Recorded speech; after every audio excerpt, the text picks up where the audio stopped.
At 11 and Unscrewed with Martin Sargent at 11:30.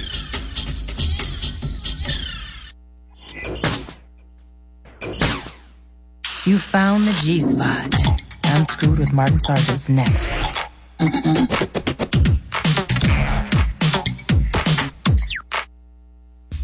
Coming up tonight, if U.F.Os can't convince you that aliens exist in the sky, perhaps you'll believe when they're removed from your wrist.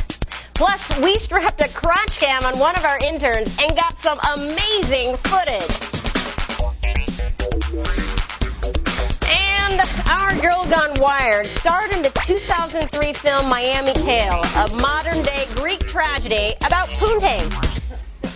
If you like Liz Estrada, you'll love Miami Tale, now available at Netflix. Hey everyone, I'm Laura Swisher, and you're watching Unscrewed.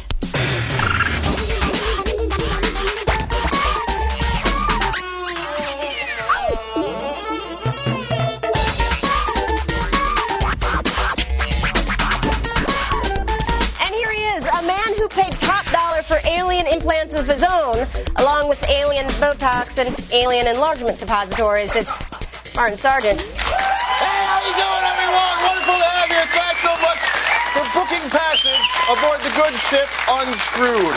What is this, alien suppositories? This is an alien suppository. In my world, a suppository is something that goes up the ass, Laura, the suppository. Martin, I can't answer you. You bought them yourself. I don't know what so you... It's your business. It's your business. In your world. Well, I should probably have that. I support you in it, whatever it is. I've got that male pattern ass. Anything would help. I got nothing there anyway. Hey, everyone, welcome to Unscrewed, the adulterous, shattered relationship of internet culture. I am your vengeful ex-girlfriend, Martin Sargent. So, the other day, I'm lying prone on the floor of the crapper down at the Applebee's, drifting in and out of consciousness and hoping there's still enough kick left in my liver to bring me through the whole thing alive, when I realized I don't like dogs.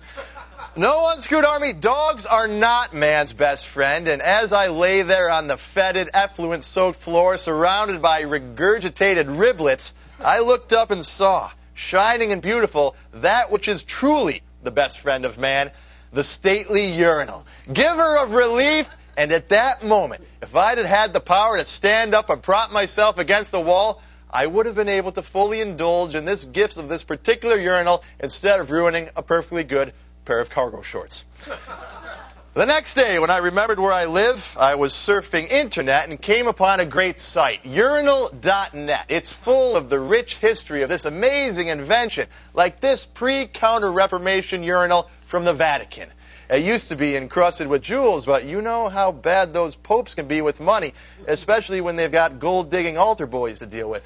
Or how about this silver urinal cast by Paul Revere as part of his original plan to notify Bostonians of British attack?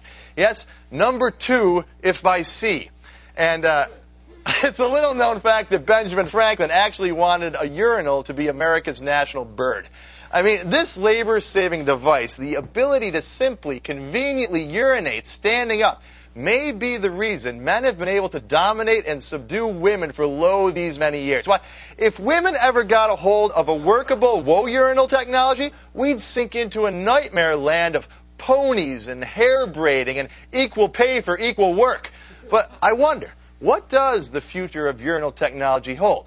When we all live in space stations in a zero-gravity world where piss spurts forth in perfect golden spheres that dance about the air around us, how will we be able to experience the pure pleasure of a urinal? Well, apparently NASA has developed a urinal with suction. And once they develop a working prototype of a urinal that can suck, well, let's just say that in the great man's best friend pageant, a urinal that sucks sure beats the hell out of a dog. Like that. Thanks very much. Now, it's time to return to the laboratory of our staff scientist, Dr. Peterson, to have yet another mystery of science explained. Mysteries of Science Explained! Oh, hello, and welcome to Mysteries of Science Explained. Today, we're going to learn about how rainbows are formed. Well, at least that was the plan. But plans change sometimes, don't they? Take this morning. I was driving home from the Pine Tree Tavern out by the lake, and I crashed into a gas station. And that gas station exploded like a great big Roman candle. And a lot of people probably died. All right, then. Thank you for watching Mysteries of Science Explained. Mysteries of Science. That makes me mad.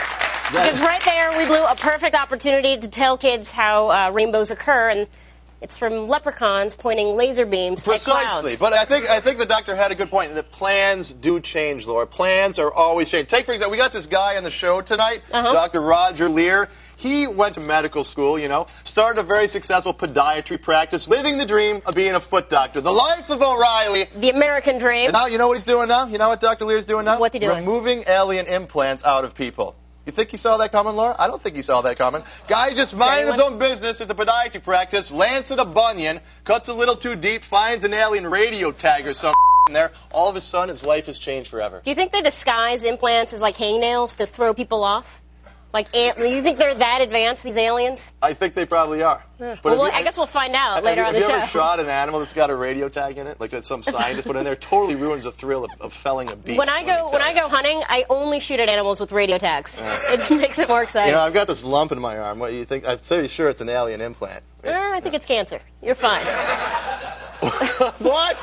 It's just a little cancer. What's better, to have been abducted and probed by aliens? I'll take the aliens. I'll take the aliens. Hey, tonight's show makes its own rich gravy just by adding water. That's how good is it. How good is tonight's show? Get this. Our girl gone wired is so hot, the government has plans to harness her ambient sexual energy to power the city of Santa Fe, New Mexico. Wow. That's pretty hot, isn't it? They've got a lot of energy there, anyway. All right, just ahead, everyone, we've got the man we were talking about before, Dr. Roger Lear, to talk shop about removing alien implants. But first, on this juicy bit of unscrewed business.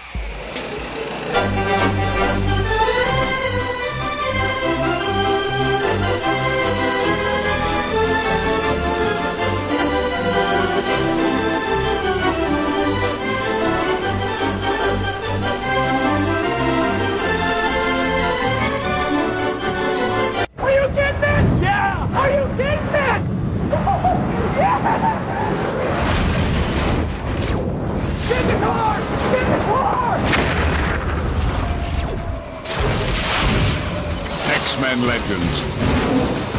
Choose your X-Men. Combine their powers. Save a helpless planet. X-Men Legends. Rated T for teen.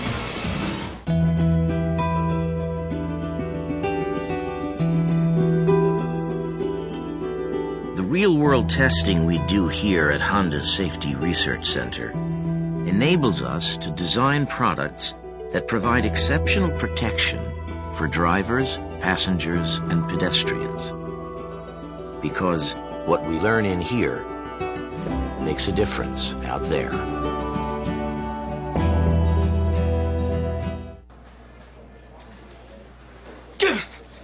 Yeah! Get some! Oh! Oh, God! Feel the power of the new Nokia N-Gage QD from Singular. Insane graphics and the latest titles. Get yours at Singular Wireless, rated T for teens.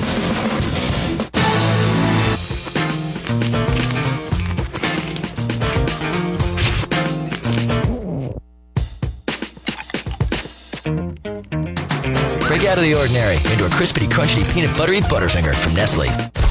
Roswell, New Mexico, 1947. UFO wreckage is discovered and seized by military personnel. It is speculated that the alien technology recovered has been applied to modern-day innovations. To this day, the government denies any existence of alien technology.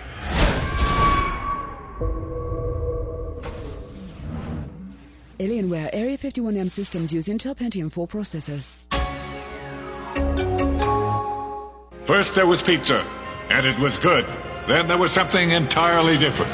The new double melt pizza from Domino's. Layer upon layer of cheese and crust. Excuse me, do we have to do this every time we order? Why not? Domino's new double melt pizza. Layer upon layer of flavor. With a creamy blend of cheeses and herbs between two thin crusts. Buy your medium one-topping double melt pizza for $9.99 and get any second medium for just $5 more. Get the door. It's Domino's new double melt pizza. It will summon you. It will challenge you. It will consume you. Mortal Kombat Deception. Online for PlayStation 2 and Xbox. Rated mature. I should be hosting X-Play. I know every name of every creator of every major game released in the last 25 years. It's okay. X-Play, weeknights at 11.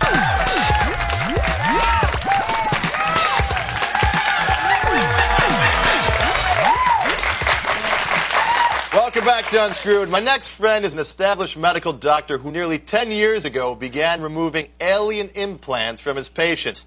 Here's the author of Casebook, Alien Implants, and the mind behind AlienScalpel.com, Dr. Roger Lear. How you doing, man? Good. Great to see you again. Well done. So, how did you get into the business of extracting implants out of human beings, alien implants? By accident and by a challenge. Really? So somebody just came to your office. First of all, what kind of a doctor are you? I'm a podiatrist. Uh-huh. So you're a foot doctor. Foot somebody surgery, came foot surgery, in to see you had something in their foot, didn't know what it was, and you were supposed to remove it. Turned out to be something else. Nope. What happened? No, I've removed all kinds of garbage from the foot in 40 years. Uh-huh. But, no, someone, I went to a conference on U.F.Os, strange as that may seem, and there was somebody there with a set of x-rays of a foot who touted that the object that I was looking at in the x-rays was an alien implant, and I chuckled and walked away. But they coaxed me to come back and listen to them. And to me, it looked like some leftover from a foot surgery. Uh-huh. And I looked at it again, and I said, well, you know, when did this patient have her surgery? And he said, well, there's no evidence that she ever had a surgery. So it was still stuck in there. So you're like, Yeah. well, let me slice the lady open. I want to pull that thing Oh, out. absolutely. And that's actually what happened? So you got in touch with this woman? Yeah, I did this as a challenge to prove that this was utter, absolute nonsense. Well, how did she know that it was an alien implant? Like, what made her believe that what was in her foot was foreign? Well, she had a number of strange, unusual sort of UFO experiences and things that are related to the alien abduction phenomena. Okay. And what happened was that she woke up and one morning and she had a little discomfort and she had an x-ray taken and this thing was in her foot, but there was no scar and no previous surgery. Who knows how to get in there? So you took it out. What was it like? Describe the implant that was in this lady's foot. Well, actually, there was two. Oh, there was in man. the big toe, one on each side, and we removed the first object. It was sort of a T-shaped affair, and this T-shaped affair had a strange, gray, weird sort of tissue around it. And as I said, I've been doing this for 40 years. I've never seen anything like this. And then she had some violent objection to having it removed at the time. She kicked her foot out of the way. Wait, she's under sedation and you're removing She had it? two different kinds of anesthesia. Two different kinds. You really had her doped up. You're taking this thing Yeah. out. She just started to freak out? Yeah. So you think that there was some alien presence that was causing her to freak out? Or was I don't know. assimilated with her body? I don't know what it was, but it was something that was unusual, something I'm not used to seeing. Do people get to take home their alien implants like you do wisdom teeth? Well, they may ask, but they can't. Yeah. No. Hey, can you put them under your pillow like the alien implant fairy will come and give you $1 It's or something possible, like that? I suppose, but we can't have them do that. Otherwise, it would be unscientific. But you're saying that even though you went to this UFO convention, you really didn't believe in the presence of extraterrestrials before you got into this new line of work. Well, no, I really didn't say that. You said you were skeptical, and that's why you wanted to perform the surgery. Skeptical about alien implants, but you know, there's a lot of people who see a lot of things over a lot of years, and my father was a person who believed that there was other life in the universe other than human life on this planet. And so I remember this, you know, from being 10 or 11 years old. So I can't be honest and say I didn't believe that such a thing was possible. I just didn't believe that, you know, somebody from somewhere else was going around putting things. Right. So you performed 12 of these alien implant extractions. Are there commonalities between each one? Are they all the like nature? Yes, we have 4 now that are exactly the same. They're little cantaloupe seed-shaped affairs, and they're, again, covered with this very strange, dark, gray, weird membrane that you can't cut through with a surgical blade. Mm-hmm. And is this all covered by my HMO if I have it done? Well, absolutely. Wouldn't you expect it to be? All right, stick around, Dr. Lear. We're going to take a quick break. When we come back, we'll get Dr. Lear's thoughts on the purpose of these implants and watch exclusive, extremely graphic footage of the doctor removing an alien implant from a living human being. It is not for the squeamish.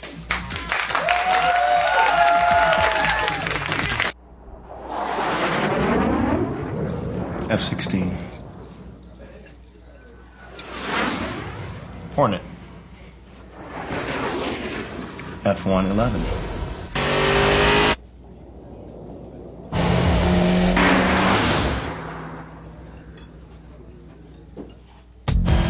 The Acura RSX Type S, now with 210 horsepower.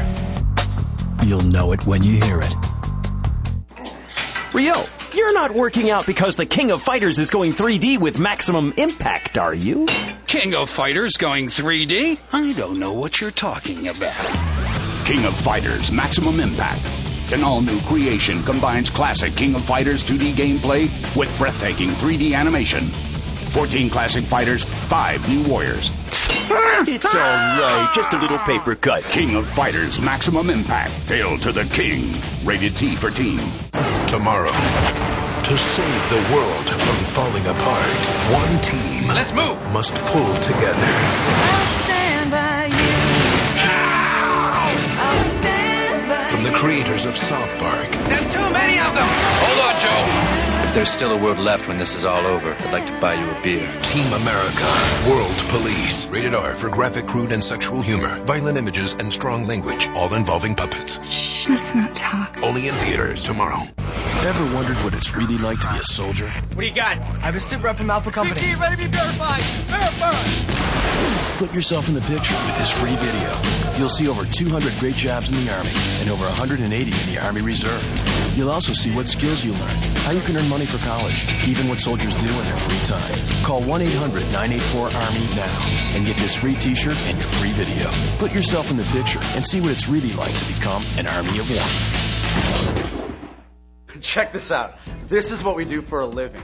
We're video game designers. And we're game programmers. With the training offered at Collins College, you can learn to design, code, and test games like this. And this. Game design is a growing career. For a brochure on a career in game design, call Collins College at 1-888-256-1200 now. That's 1-888-256-1200. Call Collins College now. Worms and germs can attack your computer.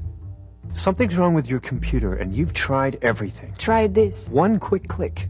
Velos will keep your entire system virus-free, safe, and secure. With Velos, to make it faster than the day you got it. Visit Velos.com. And make it quick.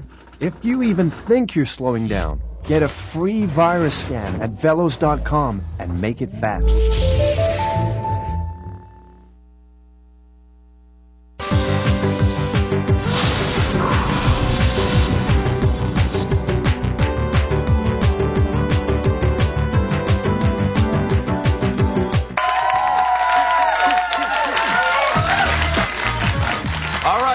Back with the world's foremost expert on removing alien implants, Dr. Roger Lear. Dr. Lear, what you're about to show us here is an actual surgery removing implants. It is not for the squeamish. Let's roll the tape. Dr. Lear, walk us through what we're seeing. Well, this is one of the first surgeries that was done in 1995, and it's the removal of an object from the back of the hand. And as you can see, we're probing the wound. Then we finally clamp a small object, and it's loosened with a blade, and you'll see it come out of the wound and go onto a surgical sponge. Yeah. And this is it. That's the implant right there, that little thing? That's it. Of course, it's covered. How can we be sure? How do you know that that's an alien implant? Well, I mean, I have like a pencil lead in my hand, for example, right, from when I was a kid. Could be something like that, no? Well, if you got pencil lead in your hand and didn't have a scar, that would be a little suspicious. Well, it happened so many years ago, you can see right there. There is no scar whatsoever. I'm just supposing here. Yeah, but if you look at it with a loop, I think we find out where it went in, and that's one of the things. And then the other thing is, where it is and what happened to it while it's there. these objects, when you look at the surrounding tissue, have no inflammatory reaction whatsoever. If you had a piece of lead in you, I'm sure if we looked microscopically at the tissues, there'd be a big change. Well, we've actually got some photos here of some of the implants that you removed from the body. They're very, very tiny. There's a couple of them right there. Very tiny, in fact. Yeah, these are actually what's left after they've gone through some of the fires of investigation. So they start out the fires of investigation. The fires of research. You've sent these implants to laboratories, yes. and they've done certain kinds of analyses of them. What have the results of those analyses been? Well, we find some very interesting things. We find that there are extreme magnetic properties, and things that are magnetic usually contain iron, but yet when we look at the iron, we see that it has absolutely no crystalline structure whatsoever. So the question is, how do you make iron magnetic? And that's what we call amorphous metals. How do you get an amorphous metal to be magnetic? And I know because of some of the laboratories that I've been in, some of the secret laboratories where the black budget stuff. Whoa. You've been in secret laboratories, Dr. Lear? Yeah. Who's secret laboratories? U.S. government laboratories where some of the black budget money goes. What black budget money? Give us some insight. I don't care about the alien implants have to do anymore. with this anyway? Yeah, seriously. What's going on these things? Have you seen actual aliens? What's going on? No. These are stuff that the money, tax money, goes into. That's not accountable to any branch of the government. So they're working on projects. Well, that's pretty much mainly for defense. Let's take a look at some more surgery here. This is actually grosser than what we saw before. This, I believe, you're going into someone's cheek or jaw. Yes, yeah. Of course, it's not me. It's one of my surgeons. Right, because you're a podiatrist, so you can only extract out of the feet. Yeah. So you have to get a colleague to go through the jaw. I see. A general surgeon that does this. We removed an object from the jaw that was a little triangular piece, and again, it was covered with this really weird. Like a Dorito? Yeah, but you wouldn't want to eat this. Well, what do you think the aliens are putting these things in people's bodies for? Well, I've been asked that question a couple of times, and I've come to the conclusion you can only theorize, and we're trying to keep this as scientific as possible. I think that these are objects for monitoring genetic changes in the body, and that way someone from somewhere else, I'm not saying who, where, or why, can tell if there's an experiment, if there's a genetic experiment going on with the human race, as I think there may be on a worldwide basis. They can sort of tell what the progress of the experiment is. And how does this information get from that guy's cheek, the implant, up to the people way up there? How does that happen? Oh, I'm so glad you asked that question. I'm finally excited. The doctor, tell me the story. Yes, well, the last one we had a couple of pieces of equipment, which you probably have laying around this marvelous studio, called a radio frequency detector. And we took the patient out in the middle of a vacant field, and we pointed this radio frequency detector at her, and we picked up 2 radio frequencies that were being emitted from her cheek. Coming out of the lady's cheek? Yeah. And you think that those are going up and telling the aliens what was in her body or genetic structure? Well, they got to be going somewhere. I don't know whether it's a relay sort of thing. A signal could have been coming from somewhere else and then coming off this object, like we relay signals. FM or AM? They were in the FM band. It was in the FM band, really? Band, yeah. Like the rap? best of music. There you go. Hey, we got to run. Before we do, have you ever been abducted by aliens? Don't know. Don't know? Oh, an air of mystery. Maybe you have to come back. It's another story. There you go. You have to come back and tell us. Dr. Roger Lear, thanks so much. If you have questions about these mysterious implants, visit alienscalpel.com or buy the book, Alien Implants. Now, Dr. Lear, you just shared your world with me. Now would you like a glimpse into my world? Absolutely. Good. Then it's time to quiet your soul, lock the door, and locate a towel or sock, Dr. Lear. It's time to make an implant into a girl gone wired. Tonight's gleaming Anunnaki is Nefertari Shepherd. Nefertari hails from New Orleans, and yes, her lips are as rich and wet as the bayou, and her buttocks make clear where Fat City got its name. I know the Big Easy well from my years as houseboy to famed New Orleans playwright Lillian Hellman. Throughout the 1920s and early 30s, I kept Ms. Hellman soaked in gin and communist pamphlets as she pounded out the lesbianically charged dramas that would win her a place in history. But the night I woke up to find a broken bottle of Canadian whiskey pressed against my neck and a nude Ms. Hellman on top of me asking if I thought New Yorker essayist Mary McCarthy had a better ass than she did, that's when I knew I had to get on a rail and get out. But when I look back at Nefertari and her ripe brown breasts, I wonder why I've never gone back. For more on Nefertari, hit her site. Dr. Lear, what'd you think about that? Wow. Hey, when we return, Laura and I will sing selections from our 1978 album, So Completely in Love. Stick around, everyone. So romantic. Want to warm things up? Trojan Warm. Here's the new Trojan Warm Sensations condom. Warm. Cool. A moisture-activated lubricant creates a warming sensation both can share. I'm on board. Warm Sensations, only from Trojan. Wow. A lot of stuff. Yeah. I want everything. Everything. Plasma. Oh, TiVo. Oh, look at all this stuff. Sony Bio. This is so cool. What was that?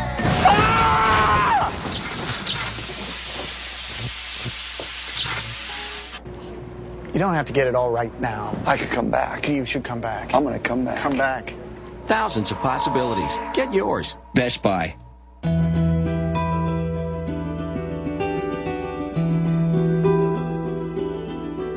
The real-world testing we do here at Honda's Safety Research Center enables us to design products that provide exceptional protection for drivers, passengers, and pedestrians.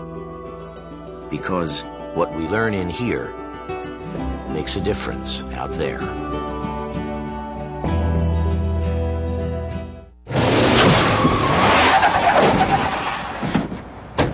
No. Nope. Mm-mm. No. You, get in the van. It's Team Bam versus Team Hawk in Tony Hawk's Underground 2. This time, it's not just about skating, it's about mayhem. Tag it, slap it, thrash it, blast it on a totally underground, definitely illegal world destruction tour. Tony Hawk's Underground 2, rated T for Teen. Pookie Pie, do I look fat in these?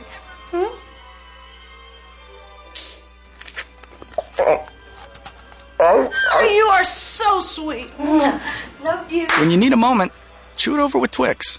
All right, welcome back to Unscrewed, everyone. My next friend is the founder of KickassKarate.com. Please welcome my old buddy, Ricky Kang. Hey, Ricky. Martin. What's up, dog? How you doing? Quasi-Toto. Quasi-Toto, Ricky. So, Ricky, you claim that you've had an alien experience of your own. What happened? Yeah, man. It was wilder than hell, man. I was sleeping in my double wide, and I felt something cold on me, man, on my chest, and I wake up, and there's this little f***ing alien on my chest, and he's reaching out with these evil-looking little pair of pliers, man, right from my nose. So I reached up, and I was like, snap, and grabbed his hand like that. I said, whoa there, little buddy. He started screaming and jabbering and all that alien talk. And I reached up with my opposite hand, I just gave him one of these. I said, shh. You shushed an alien? Shh. Damn right I shut him, man, because I got him by the eyes now, man. He's looking at Ricky Kang, and that's when I can see the fear creep over. I said, you done f***ed up coming to my house, buddy. Now you can feel this fear. Little dude was probably planning on a party night, probing asses or something. But now he knows he picked the worst motherfucker on earth to come creeping on in the night. His alien heart's just hammering away. So what did you do? I mean, you got this alien by the eyes there. What did you do? Well, man, I'm staring him down, beady-eyed little bastard, and I'm like, man, Ricky Kang can't have no creepy aliens. And I tell you what, man, he was so scared by this point, I kind of felt bad for him. but I had to put him down still as an example, because I can't have that in my double wide, man. I can't have these little bastards coming around at night. You know what I'm saying? Wait. You put him down? That is to say, you killed the alien? Hell yeah, I killed him, man. But I did it quick, man. It was clean, man. And my buddy Tim came over, and I did it with my kendo stick. Then Tim came over, and he helped me stuff him out in my garage. I gave him to my boy Cody Cheyenne to play with, this stuffed little alien, but Cody never took to it. Cody never took to that thing, so eventually I just put it in my wood shredder, man. Well, there you have it, everyone. Hey, Ricky Kang, thanks very much. Martin, buddy, we got a party. We got a party, Ricky. Hey, thanks, my friends. Dr. Roger Lear, Girls on Wire, Nefertari, Ricky Kang, and, of course, The Switch. We'll see you at the bar, everyone. I hate Adam Sessler. I'd rather suck on a urinal block than play this game. Why does he get to play video games and review video games on our show about video games? Why does he get to spend every day with Morgan Webb? We've got a preview of the hottest new releases. Yeah! Obsessed with video games? Watch X Play with Adam Sessler and Morgan Webb. Weeknights at 11.